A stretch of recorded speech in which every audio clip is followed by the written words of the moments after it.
Chapter 2, verse 20, 21, and 22. Make sure yung mga bisita natin and everyone ay may dalang Bible and namasyalan po natin sila ng salita ng Panginoon. Amen? You're there? Judges. Amen. Genesis, Exodus, Leviticus, Numbers, Deuteronomy, Judges.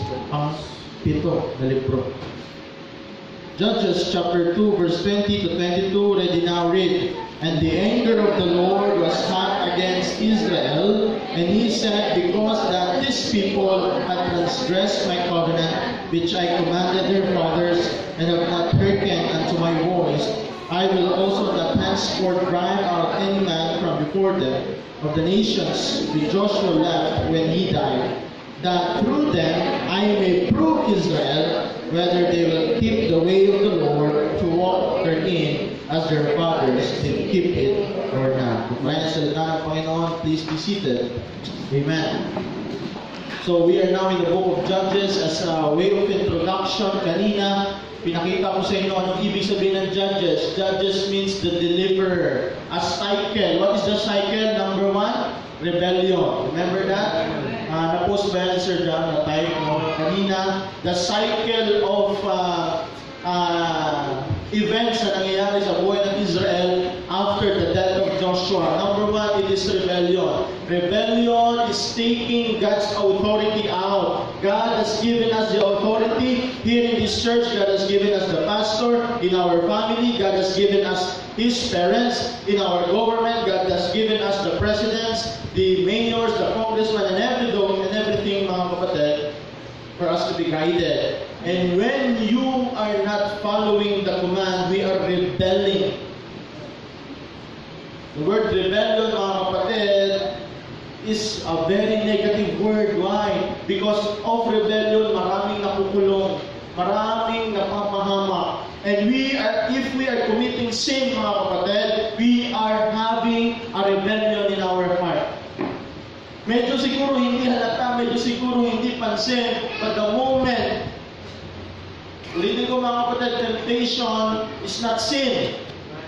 Do you agree? Amen. Temptation is not sin, but yielding to temptation, it is sin.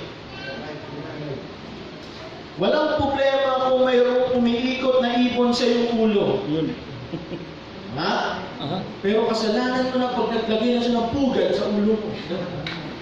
Hindi na mo malaki. Amen. Ibig sabihin, pinabayaan natin. You remember the time when we studied the book of James? When sin takes in, we are likened to an animal. We're no less than an animal, mga kapatid. Why? Because of sin, because of the desire, because of what's happening in the nation of Israel. After rebellion, then we have the retribution. Because God's laws are disobeyed, then automatic sense, mga kapatid, pag anak kanya, meron laging palo. Amen? Laging meron gagawin ng Panginoon. Amen? Folks, listen to me. I encourage every believer, lahat po ng Kristiyano, mga kapatid, let's always be sensitive to God's dealing. Diyan ba kayo? Amen. Lagi kayo maging sensitibo. Ano ba to? Pagkilos ba to ng Panginoon? And I appreciate those people na Kristiyano, they are very sensitive to God's work in their life. Hindi na kailangan patagalin, hindi na kailangan kayurin, hindi na kailangan mahabang proseso. Pag ang Diyos ang nangusap, alam mo paano yan. Alam mo correction yan. Alam mo rebuke yan. Then, better watch out. Better repent. That's the third part. Repentance. Amen. Amen. Mga kapatid, normal lang sa isang anak na pinapalo ng kanyang magulang. Yeah. But there must be a genuine repentance. Amen. As I have told you before, mga kapatid, walang tunay na pagbabago o walang tunay na pagsisisi. Pwede sa bibig lang, pero nakikita ba sa gawa at aksyon? Amen. Repentance. But you know what? Napakabait ng ating Panginoon. Di ba? Amen. Napakabait ng ating Panginoon. Why? Because the moment we commit mistakes, the moment we fall into sin, and we ask God for forgiveness, here comes His blessed, tending, loving care, or we call it TLC. We brought this up again, and we'll have restoration. Amen. Restoration. The most sweetest word na pwede madama ng isang taong lumayo sa Panginoon. Amen. Being restored. And the church is a place of restoration. The church is a place of mending. The church is a place what? For comfort.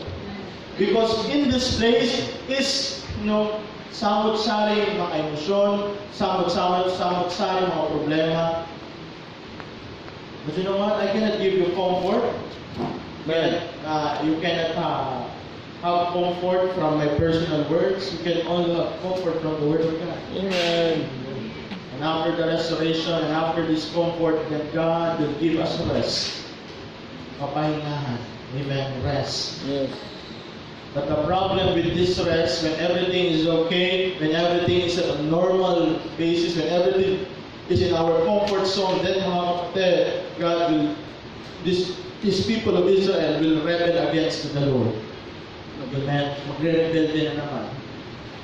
Pag napunta tayo mga kapatid sa sitwasyon kung saan ang Bacoor Baptist Church hindi na marunong lumod dahil meron na tayong lahat ng mga bagay-bagay, then that is the start of our fall. Diyan ba kayo? Pag napansin yung sarili nyo na okay ka na, pag napansin mo sarili mo na wala ka na kailangang matutunan, then that's the time you will start to die. When you said to yourself, alam ko na yan, tapos na ako dyan. Kanina, ganda ng testimony si Sir Avi. Nung si Sir John, nakausap nila.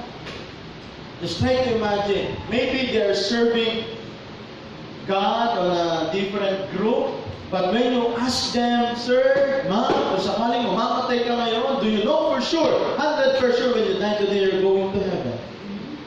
Hindi ko po alam. Just try to imagine that, mga kapatid. You are following the one, then you're not sure. What's the end thereof? Amen? What a waste of time. Amen? That's why better be sure, folks. Young people, better be sure. And you know what? Hindi yan aksidente bakit napunta ang teachers nyo doon sa dulong-dulo ng walang hanggan. Talagang dulo eh. No? Pero hindi aksidente yan. May kalooban ng Panginoon. I don't know sinong lalabas doon sa daang bukid. Hindi natin na. Just pray and continue to teach these children and their parents. Who knows someday, ilalabas doon ng mga gagawa. Amen. So, amen. The cycle of the book of Judges. Rebellion, retribution, repentance, restoration, and rest. And after God has given them rest, eto na naman, rebellion na naman. Kasalanan na naman. Paulit-ulit. The cycle continues on.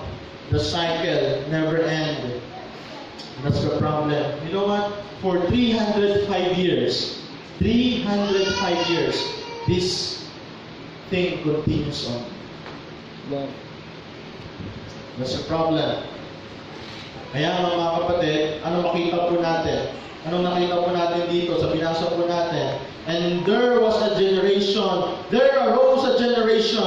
after them which know not the Lord, nor yet the works which He had done for Israel. Why? Because number one, kanina, what? Parenting problem. Amen? Kanina, ganda na discussion namin sa mga Sunday school adults about parenting. At kanina, diniscuss din natin ang tamang parenting. Amen? Amen. Word of God, masunod po natin ang pamantayan ng salita ng Panginoon. There are 4 ways: doctrine, for reproof, for correction, for instruction in righteousness, that the man of God may be perfect, Amen. thoroughly furnished unto all good works. So, ang nanay, pag nakita ng anak ko na nagkamali, hindi agad correction, hindi agad sampal, batok, tadyak, mura, but you will show them what is right. Doctrine.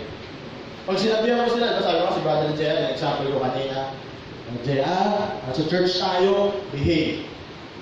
Pagpunta namin sa church, nag-ingay, naging gulo. Pag-uwi namin sa bahay, di agad sampal, batok, purot, tadyak, ampas. No. Sabihan ko muna siya na yung ginagawa niya ay mali. To show them what is right. And secondly, what will happen? Next Sunday, inulit ni Brother JR. JR, pag-uwi namin JR, diba sinabi ko sa'yo, reproof. Isa na lang. Makakatikim ka ng gulpin-gulat. Hindi naman gulpin-gulat. Papaiwanan mo sa kanya para explain mo na masakit ang mararamdaman niya pag ginawa niya ulit yun. Pag ginawa na for the third time, what is third time? Correction. What is correction? Discipline. Spare the rod, spoil the child. Foolishness is bound in the heart of a child, and the spare will drive him away. So, pangatlong beses, inulit niya ulit, anong gagawin natin? Follow na. Nandun ang magulang, nandun ang nanay, at hindi aamuhin ng nanay, hindi aamuhin ng tatay. Right? Nalo, at para magtanda. Then, what's the fourth one? Instruction. Pag pinalo natin, mga magulang ng ating mga anak, hindi natin papabayaan ang wag ng awa dyan. Kakausapin nyo agad-agad. Anak, bibigyan mo na ng tubig. Ba, mayroong umiyak.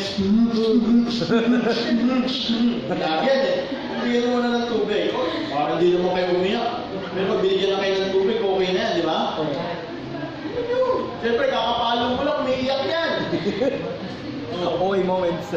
Di ba? Tama mo. Pag bibigyan mo ng tubig, upo kayo. Siyempre, di makakaupo pala yan. Masakit. No? Then, what will happen? You will instruct him in righteousness. Anak, mahal kita.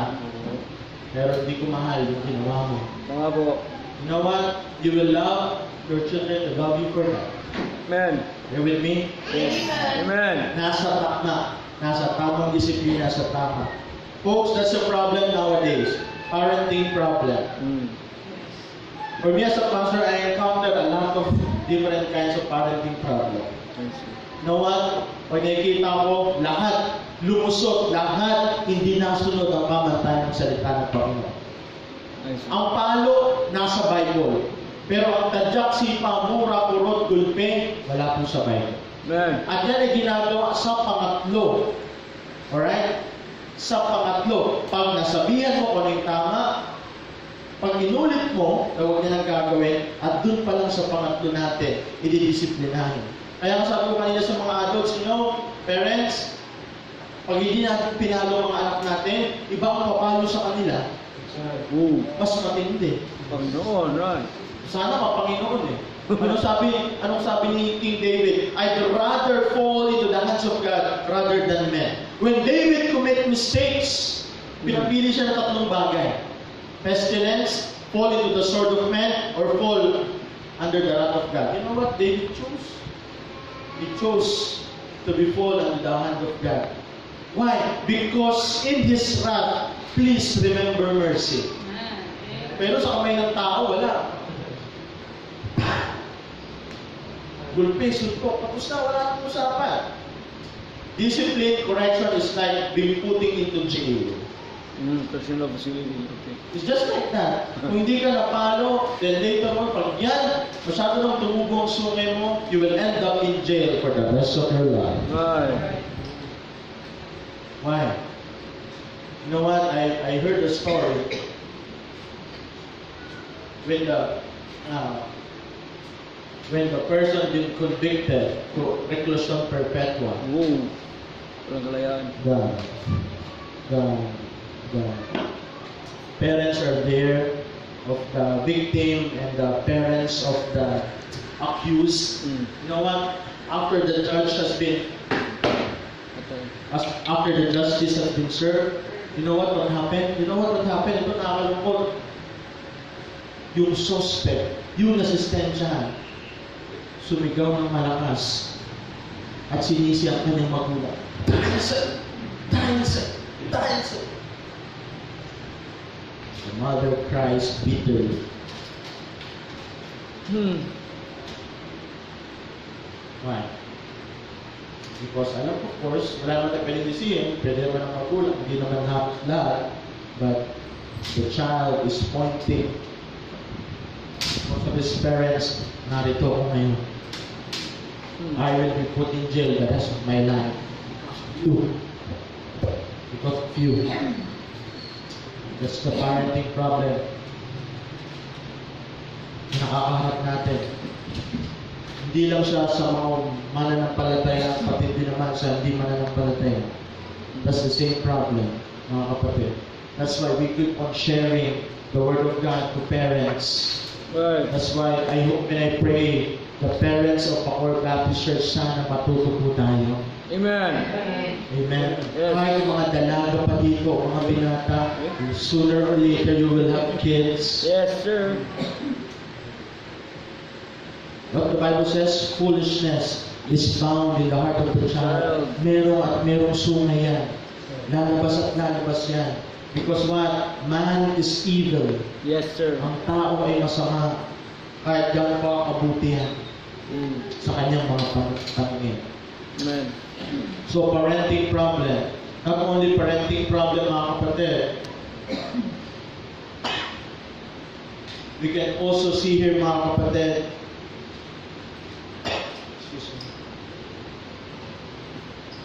partnership problem. Partnership problem.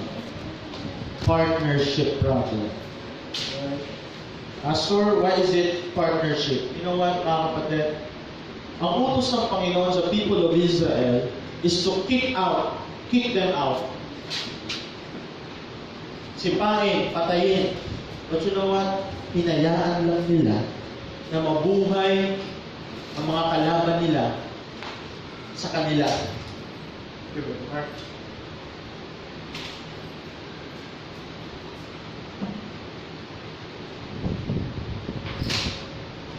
God commands them to kill them. God commands them to drive them off. But you know what? What they do, Brother Johnny, hinayaan nilang mabuhay sa kanila. Mga kapatid, pag hinayaan natin na meron tayong mga kamagay na hindi aalisin sa buhay natin, yan ang magiging problema natin. That's right, amen. Amen. Yan ang magiging problema natin. Yan ang magiging problema natin. The partnership problem. Many belief system. It's easy to get confused and to start thinking that tolerance is the same as approval. Dahil sa maraming belief system na yun, mga kapatid, sometimes we tend to say that tolerance or allowing, it means approval. Do you mean what I say? Yes. So, to make it more simpler, hindi porket nakakalusot, pwede na. Right. Tolerance and approval is the same. But nowadays, alright? Nowadays, nagiging malabo. For example, pag sinabi sa'yo ng isang hindi mananampalataya, Brad, okay lang nga, pare-pares na naman ng Diyos sa sinasamba natin. Okay. It's a tolerance, but that means you will approve on that. Why? Right. You have a different God that you're serving. That's right. Pare-pares lang naman yan. Yes, you may say that, but it is not true. Are you with me? Yes, sir. Pare-pares lang naman ang way of worship. No, sir, no, man. Your way of worship is different from ours. But The God you're serving is different. The God you're serving, I don't know about. Yes, maybe it is spelled like God, but I doubt. Because the God I'm serving, He saved me and cleansed me, and little by little He is changing. Amen. How come? There's no effect in you. Amen. Maybe your God is sleeping. You see, tolerance versus approval. And that's the problem. Sabi ng mga people of Israel, sige, medyo, yan natin, nakakaawa naman yung mga bata. Yan, na silang matitirahan. Tolerance, nagiging bumababa ang standard. You see, that's the problem when the standard is being lowered. Amen. Are you with me? Just for example, bigyan ko kayo ng isang example. The standard of the school is what? Having a uniform, right? Right. Having a uniform. That's the standard of the school. But when a order that says no more uniform, then it means what? Okay na. Okay lang. Kahit anong pwede mong isuot. So what will happen? Dahil bumababa ang standard, pag ako lagi dumadaan dyan sa Lasal area, because that school is having no uniform, you see? Ang mga babae, ang suot, short. But it is their suit going to school. Pakat lahat. That's the problem. When you lower the standard, it doesn't mean you approve on that. Pero hindi mo na ako pipigilan kasi sabihin sa'yo, freedom of ideas, freedom of wearing.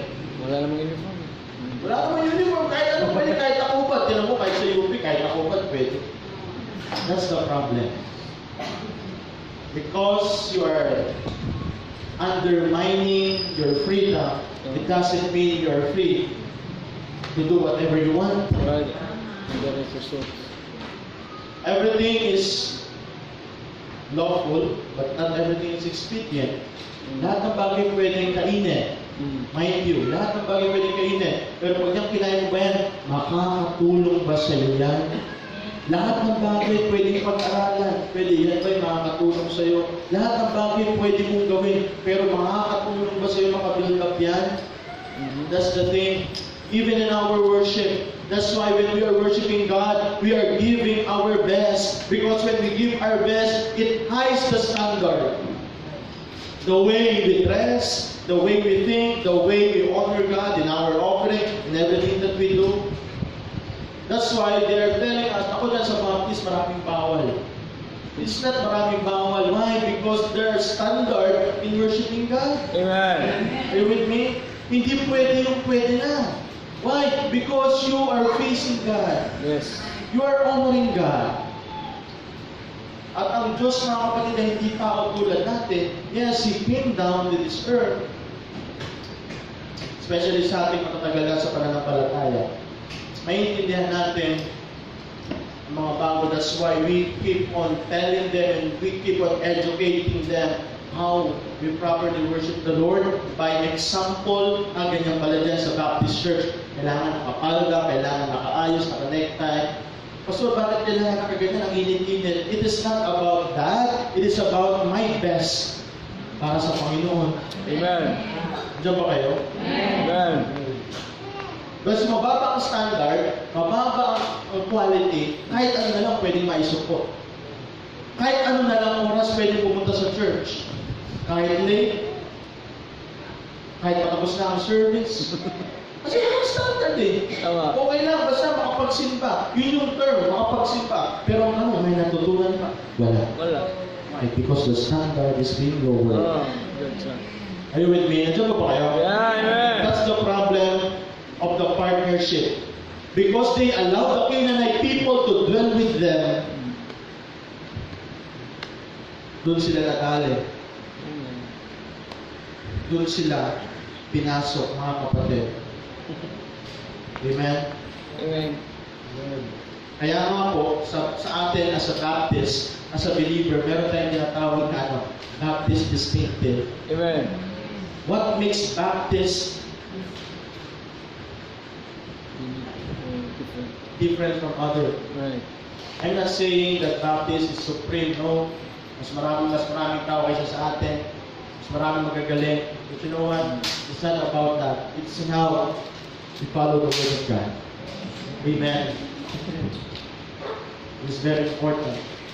Kaya nga sa bagong mananampalataya, we are sharing them and telling them about Baptist distinctive. Especially pag yan ay bagong baptized. What do you mean by Baptist? You know what? Because Baptist doctrine is the Bible doctrine. Amen. Do you agree with that? Yes, sir. If you're a Baptist, you should be proud of it. Yes, Baptists cannot be saved But praise the Lord, I was put in a Baptist faith. Mga kapatid, there are 5 things. In partnership problem, dahil nag-agree sila mga kapatid, I will tell you 5 things how to become a backslider. Oh. Right? Nag-aralan natin ngayon, paano ba maging backslider? Tsaka na muna yung how to be faithful. Mag-aralan natin ngayon, how to be backslider. Under po ito ng under po ito ng partnership. Under ito ng partnership problem. How to become backslider, mga kapatid. Number 1, friendship with the world. Friendship with the world. James 4:4. Nandiyan ba kayo? Amen. So please bear in mind and let's be focused. And under the partnership problem, how to be a backslider. How to depart from the Lord. Gusto nyo malaman? Gusto nyo maging John 1:12, John chapter 2 verse 18, Antichrist. Amen. Amen. James. Amen. Amen. Masarap ang aral ng salita ng Panginoon, mga kapatid. It will set you to a high standard. Hindi pwede yung mediocre eh.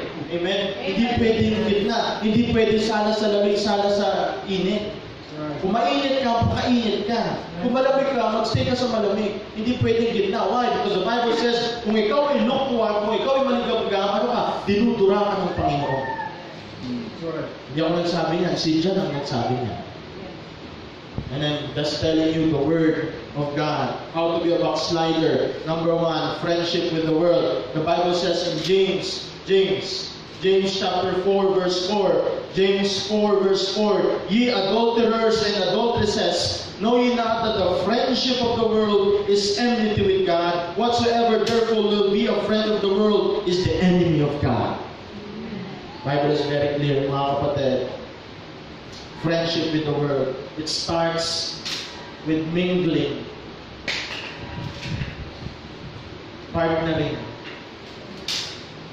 to this world, to the system of the world. Mga kapatid, kung ikaw ay na-save, nakakilala sa Panginoon as a rockstar, you cannot continue on as a rockstar. Amen? Amen. Isang araw nga, may sinabihan ako na isang lalaki na umatin sa church. Bakit ka may hikaw? And I explained to him the origin of the earrings. Yeah. You know what? Bakit may mga earrings, mga kapatid? It is started way back nung ang mga slaves. Why? Because ang mga slaves pinapahirapan, ginugutom, ang tendency nila, gusto nilang gumanti sa kanilang master. Kaya, bawat gabi, merong kadena nakatali dun sa kanto at nilalagay sa kanilang tenga at sa kanilang ilong. May kadena para kahit tulog yung amo, di nila mapapatay at di nila magagalaw. Kaya merong earring. Pero ang earring na yan, may kadugtong yan, meron niyang kadena. Chain, yeah.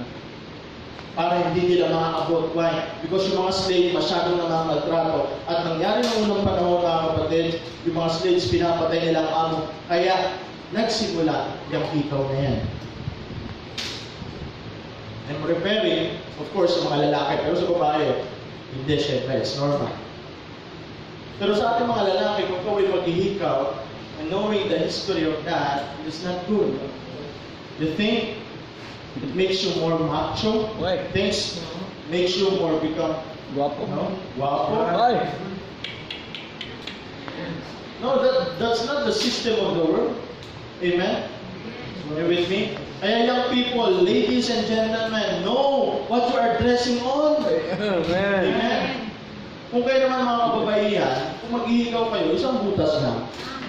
Huwag nyo nang paakyatin hanggang dito sa sulok. Amen? Amen. Isang butas lang. Amen? Amen. Ano yung simple? Tanda mga kapatid, ako pamantayan ko sa isang babae. Simple is beautiful. Alright. Simple lang kayo, maganda lang kayo mga kapatid. Amen?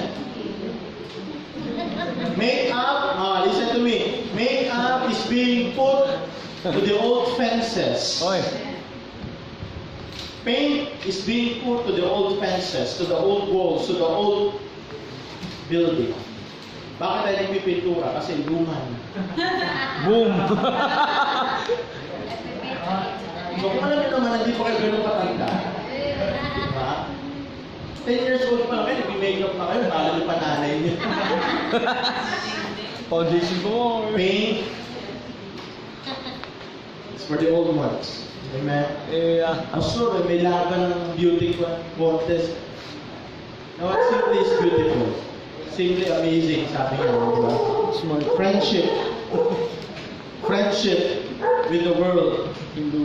Friendship with the world. It starts with a friendship.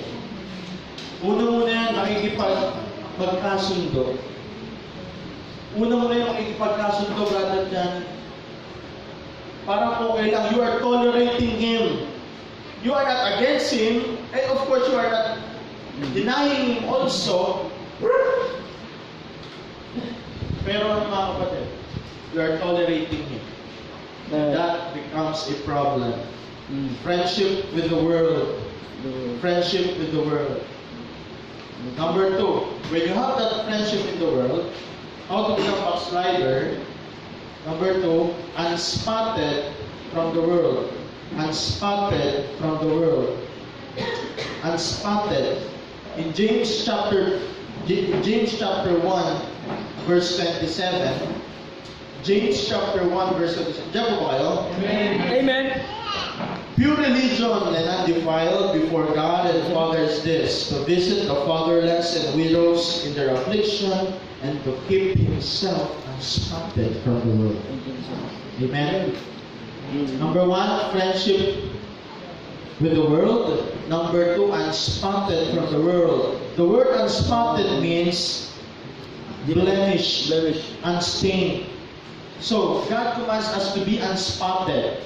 God commands us to be without blemish. Malinis. So, how is it, Pastor, to become a backslider? If you being spotted with the world. Meron ang may tuturo sa'yo. At kung ano yung gawin nila, nagiging gawin mo. Una, kaibigan lang yan. Amen? Una, nagko-compromise ka na. Bumababa na ang standard mo. Amen? Are you with me? Magsisimula mo sa pagkababa ng standard. Kaya mga kapatid, dito sa church na ito, we're always maintaining our standard. Amen? Because the moment we lower our standard, then the devil will creep in and the problems will arise. Folks, listen to me. If we don't watch our music, then later on we will fall down with our music. Later on, I will allow you to listen and work the music. Right. But if you know yourself that you're a believer, you should know that you don't listen to those unworldly music. That's right.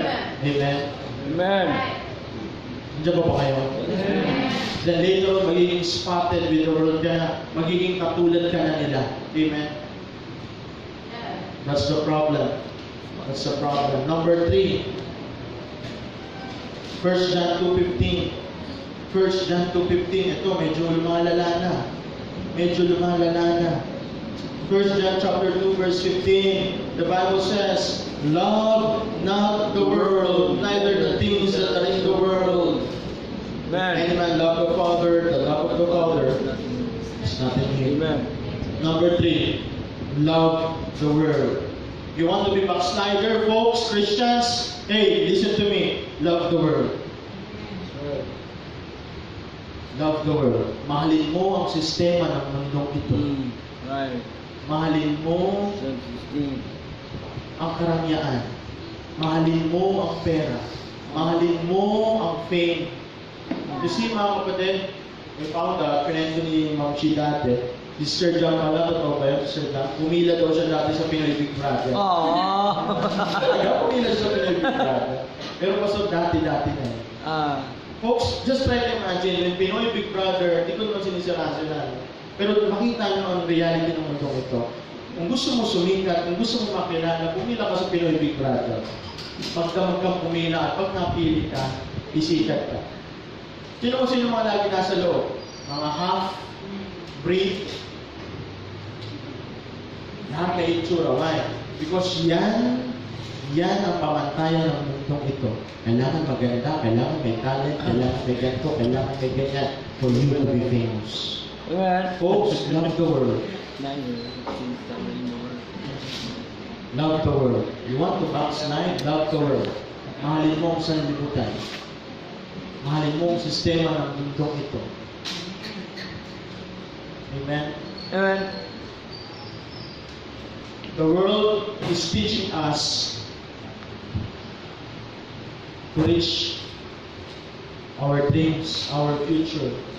The world is teaching us to be successful. Do you know what the Bible is teaching us? Let's be faithful. Amen. Being faithful is God's success to us. Amen. Love the world. Love the world. Neither the things that are in the world. If any man love the world, the love of the Father is not in him. For all that is in the world, look at this, lust of the flesh, and the lust of the eyes, and the pride of life. This is not of the Father, but is of the world. Kaya mga kapatid, you cannot one time nakipagtalo sa akin. Meron daw isang singer na sikat sa ABS, sinasabi, Christian na siya. Sabi ko, nung nakita ko lately, ang kanyang mga palabas and everything, mga kapatid, you know what? If you are truly a believer, if you are in an industry like that, napakahirap makita kung ikaw Christian. Mga kapatid, are you with me? Kaya nga, I-challenge you, ladies and gentlemen, mga kalalaki, mga kapatid, wherever you are, if you're a believer, show to other people that you're a Christian. The way you dress, the way you talk to others, why hindi ka katulad sa kanila. Imagine mo kanina, sabi ni Brother Mark, ano sabi ni Brother Mark kanina, yung wini-witnessan niya, pastor daw dati, I don't know what happened to him. But you know what? It's a very sad thing. Because every time may makakita sa kanyang mga tao, and knowing that he's a pastor before, we don't know the story, pero ang influensya, ang testimony, sira na agad. Right. Sabi nga, mahabang kwento. There are problems along the way. Love not the world. Number 4, conformed to this world.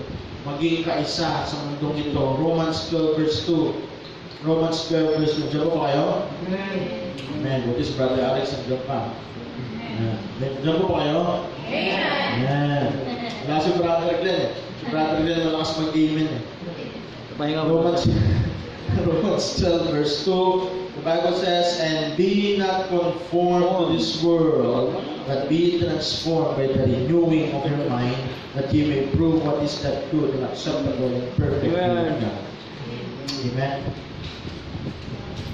Katulad mo na ang mundo. Dati, kaibigan mo lang. Alaw-alaw lang. Later on, ikisama ka na. Later on, Ikaw na. nandyan ka na. Nandyan ka naman. Malapit na. At ngayon, ikaw na. Oh. Wala nang difference. Right. Hey, Pastor, yo. Rock and roll, Pastor. God loves you, Pastor. God loves you, praise the Lord. And dyan bumababa ang standard. Nakakatawa, di ba? That's right. That's Like, right. imagine mga kapatid, the world today, what? The church is becoming worldly. Why? Just to influence young people because of the rock music, because of this sound music. Okay lang kahit maraming attendance. You know what? I saw a video, listen to me. I saw a video on a church having their youth fellowship, No. a dance party of Korean dance. May labanan ng young people. Yung young people naglalabanan, ang labanan nila ay Korean dance. Ha? On a church? K-pop. K-pop? Pwede siguro sa stage, but not inside. Why? What's the reason? Para makahanap ng mga young people. Are you with me? Yes. Never this church will attract young people for our music. Kung saan sila kilala, what? What's the rule in reaching those people? Go. Tulad ng ginawa natin. We go to Daang Bukid and invited some of these young people. Hindi nila kailangan makarinig, just okay doon, magandang music doon. Uy, okay doon, maraming, mga kapatid, the church is becoming worldly and the world is becoming churchy. Ooh. Diba ba kayo? Yes. There's a problem nowadays in our culture. When churches today is passing out the tracts, they are passing out what? What do you want in your church? Survey. I want my church to have this, okay, we will do that. I want my church to have this, okay, we will do that. I want my pastor to preach not on sin, but only by the grace, by blessing, by blessing. No. Amen, John. That church will lead to destruction, and that church is a false church. Amen, John. If that church is not preaching on sin, and praise God for the churches today that is still preaching on sin. Amen. Sir. For us to be corrected, for us to be right with God. Amen. That's the church we need today. It's not by numbers. Amen. Why? The Bible is very clear on that. Malawak ang daan papunta sa kapahamakan. Makipot ang daan patungo Amen. sa katotohanan. Yes, Pastor. Are you with me? Amen, Pastor. That is very important. We should not lower our standard. Churches today are lowering their standard, it's sad to say. They are lowering their preaching. They are lowering their music. Our music must be heavenly. Our music has doctrines. Amen. Our music has this impact of praising and honoring the name of God. Amen. That's right. The moment we conform unto this world, that's the problem starts, mga kapatid. Amen? Lastly, condemn with the world. Condemn with the world. Under to ng partnership problem. Condemn with the world. 1 Corinthians 11:32. Ito na po ang pinakamasaklap sa lahat. Ito na po ang pinakakarumal-dumal sa lahat, mga kapatid. Why? Because you are with the world, then the Lord will condemn you with the world. 1 Corinthians chapter 11 verse 32. Diyan po kayo? The Bible says, but when we are judged, we are chastened of the Lord, that we should not be condemned with the world. Amen? Condemned with the world. 1 Corinthians chapter 11 verse 32. When we are judged, we are chastened of the Lord, that we should not be condemned with the world. Amen. You want to be backsliders? Just follow the simple truths. Amen. Amen. Love the world, unspotted from the world, friendship with the world, conform to this world, and condemn with the world. Later on, you will be backsliders. And as Apostle John said, if you departed from the faith, you are what? An antichrist. That's very heavy. Very easy. It's very heavy. Amen. So, we have this partnership problem. Mga kapatid, we as believers, please, I beg you, never lower your standard. Yes, sir. Sa inyo mga kababaihan, never lower your standard when dating to somebody. Sa inyo mga parents, never lower your standard when disciplining your children. Right. Amen? Sa inyo mga students, never lower your standards sa pakikisalikuhan nyo sa mundong ito. There are two types of student. Those who are cheating and those who allow their classmates to cheat. Dalawang klase ng tao. Nanloloko at nagpapaloko. Why? Because we are lowering the standard. Binababa natin yung sistema. Binababa natin yung pamantayan ng Panginoon.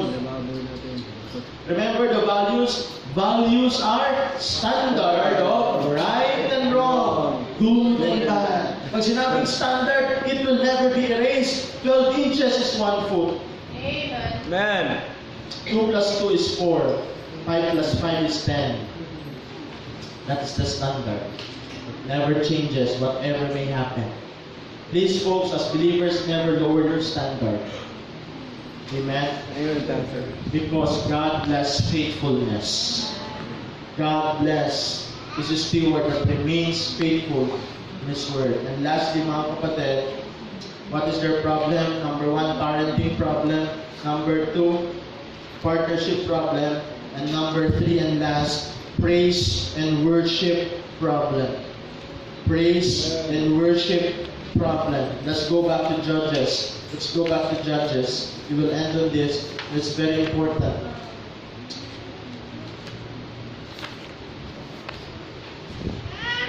Verse 10. Judges chapter 2, verse 10.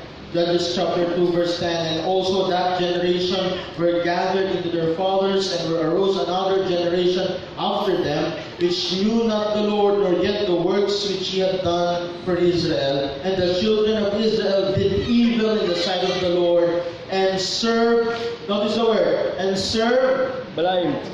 Baalim. Baalim pala. Baalim. And they forsook the Lord God, their fathers, which brought them out of the land of Egypt, and followed other, G. notice the Small small G. word letter G, Yes. gods, Tao. of the gods of the people that were round about them, and bowed, and they bowed themselves, Right. and provoked the Lord to anger. And they forsook the Lord and served what? Baal. Baal and Ashtaroth. Ashtaroth. And the anger of the Lord was what? Hot. Hot. Wow, hot. Against Israel. And He delivered them into the hands of the spoilers and spoiled them, and He sold them into the hands of their enemies round about, so that they could not any longer stand before their enemies. Do. Halo. You see what happened Yes. when praise and worship is now a problem? Amen. Bumaba ang standard. Their praise and worship has been lowered. They serve the gods of the people that is with them. They are commanded what? To serve what? The God of Israel, the God of Isaac, the God of Jacob, the God of Moses, the God of Joshua. Kaya nagkatotoo yung sinabi ni Joshua. In Joshua 24:15, ano sabi niya? If it seem evil unto you to serve the Lord, choose this day whom you will serve. Nagkatotoo nga mga kapatid, dumating sa punto at sa punto na mga tao dahil bumaba ang standard nila, inalaw nila ang partnership with the Canaanite people. They live with them. They make friends with them. And that's the saddest part.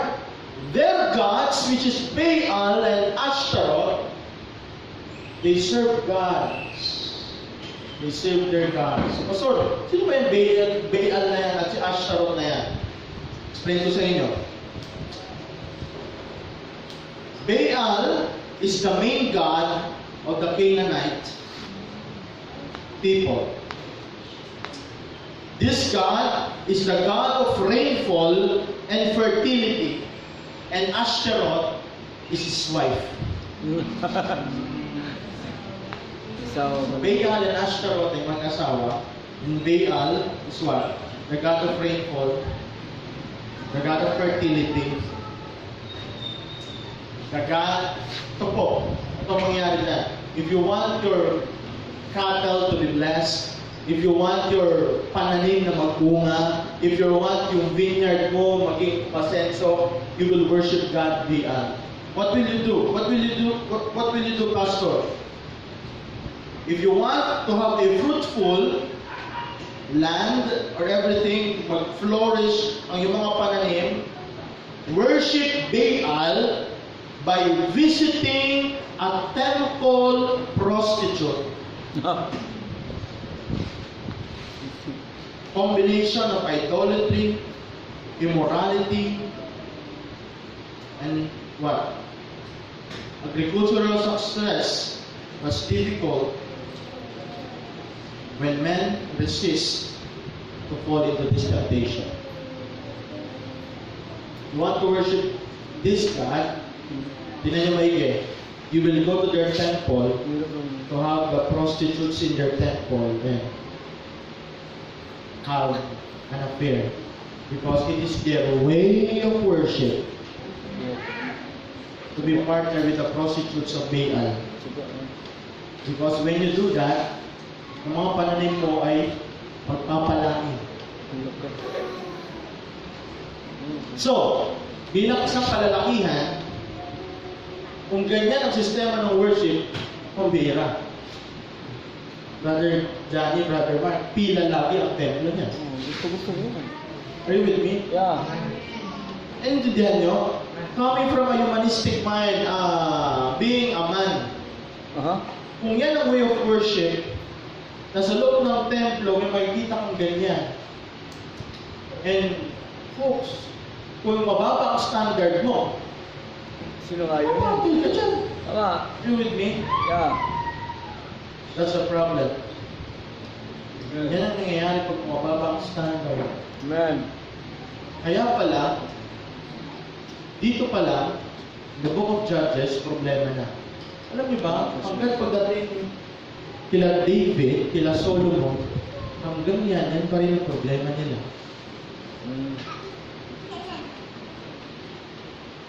What amazing sight. Imagine mo, just try to imagine. I'm imagining this. Grabe, no? Kung yan ang pagsamba, Subo. nakakapasok ka sa loob, din ang part ng worship mo, gano'n. Siguro mga majority ng members dito, puro lalaki. Ba, Brother Alex? Yan, bangit pa rin. Kung mababa ang standard mo, kung hindi mo alam ang tama, alam ko, alam naman nilang tama. That's why, mga kapatid, ganun kagalit na galit ang Panginoon sa mga Canaanite people. That's why He wanted them to be eradicated. Naintindihan nyo? Apo. That's why He wanted these Canaanite people to be kicked out. Because their system of worship is very different. It's very, very much evil. You see, in a worship service, we're having this kind of sexual dancing, enticing. Hindi sila nakapalda. Naka-sexy dress sila. At yung mga lalaki, uhaw na uhaw. Na tipo, ang mga tao ng Panginoon, Preacher Noel, nakapila. That's the problem. You see what happened? And they bow to the God of Baalim. Okay lang yung ma-recognize mo, pero pinaniwalaan mo na, iba na yun. Amen? Iba na yun. You see, that's the problem. When the praise and worship is being spotted by the world, bumababa na ang standard, bumababa na ang pamantayan natin mga kapatid. Kaya, what's the result? What's the result? Yung binasa natin kanina, verse 20. The result of Israel disobedience. And the anger of the Lord was hot against Israel. And He said, because these people have transgressed my covenant, which I commanded their fathers, and have not hearkened unto my voice, I will not hearken henceforth, drive out from before them of the nations which Joshua left when he died, that through them I may prove Israel whether they will keep the way of the Lord to walk therein, as their fathers did keep it or not. Kaya pala mga kapatid, hindi inalis ng Diyos. Ayaw nyo alisin? Hindi ko alisin yan. Yan ang magiging tinik nyo. Yan ang magiging problema nyo. For the rest of 300 years, namatay na lang sila. Yan, paulit-ulit ang problema. So, sad thing to the people of Israel. What did happen? You can see here the 5-eye will. The 5 eyes of God. The first eye, I have commanded. I have commanded, mga kapatid. I have commanded. And what they do? They hearken not. Disobedience. Number 2, I will not drive them out. The second, I will not drive them out. Sige, kung nagmamatigas kayo, hindi mo naalisin yan. Kung gusto mo ng sumpa, okay, sige, sumpa hanggang mamatay ka. Mga Christians, gusto ba natin yun? Sumpa hanggang mamatay tayo? No. Mga kapatid, nakakaawa ka naman pag yan ang panalangin mo. But if you want, hindi mo sabihin, magpatuloy ka sa ginagawa mo. Amen. Patuloy ka sa mga bagay na hindi kalooban ng Panginoon. Amen. That will happen. Yes. Number 3, I will prove. The word prove means to test. And I will test Israel whether they will keep the way of the Lord to walk therein as their fathers did keep it or not. You know what? Every day of our lives, we are in the process of God's testing. God will give us problems for us to be tested. Magiging faithful kaya ito sa akin pag binigyan ko ng blessing? Magiging faithful kaya ito sa akin pag binigyan ko ng problema? You see, we are always on the process. God is always proving us if you are changing or not. The problem is with us believers, a lot of times we are changing. Nag-iiba tayo. Hindi tayo nagiging kapag, hindi tayo nagiging solid sa Panginoon. That's the problem here, mga kapatid, in the book of Judges. Parenting problem, partnership problem, and praise and worship problem. Puro pink. Kaya mga kapatid, bilang mga Kristiyano, always set your standard high. Never, never, ever compromise with His Word. Amen? You know for sure that it's of the devil. You know for sure that it is not the will of God. Then better run away from it. You know what? What did Joseph did when the temptation comes? He ran away from it. Amen? Tumakbo siya. Palayo kay Mrs. Potiphar. Amen? Tumakbo siya palayo. Why? Because his prayer, how can I do such wickedness in the sight of God? Amen. He ran away. He ran away. Amen. Kaya mali mga kapatid yung kanta ko, tukso, layuan mo ako. No. Hindi ang tukso ang lalayo sa iyo, ikaw ang lumayo. Because of course, temptation is not a sin, but yielding into temptation, that's the beginning of sin. Amen. Amen. So folks, with that, as we enter the book of Judges, we will continue, and this Wednesday, doon na natin pag-aaralan. I encourage everyone to be here on Wednesday. Amen? Amen. Lord willing, we will start studying about the first judge, Amen. Othniel. Othniel. Pag-itin ang pangalan, pero let's see what he did to the nation of Israel. Let's all stand and let us pray. Our loving Heavenly Father, we thank you for thy word. We thank you for bringing us together in your holy presence. Lord, sorry for the sins we have committed. Sorry for the things that we have done wrong. We pray, oh God, continue to manifest your grace upon each and every one of us. Lord, please help us not to be these judges, these people from Israel. Lord, help us, Lord, to be mindful always of your holy presence, and that we may trust in you in everything that we do. Bless these people, bless these young people, bless each and every one of us for this time. I pray this in the most precious name of our Lord and Savior Jesus Christ. Amen. Amen. So we'll be having our offering.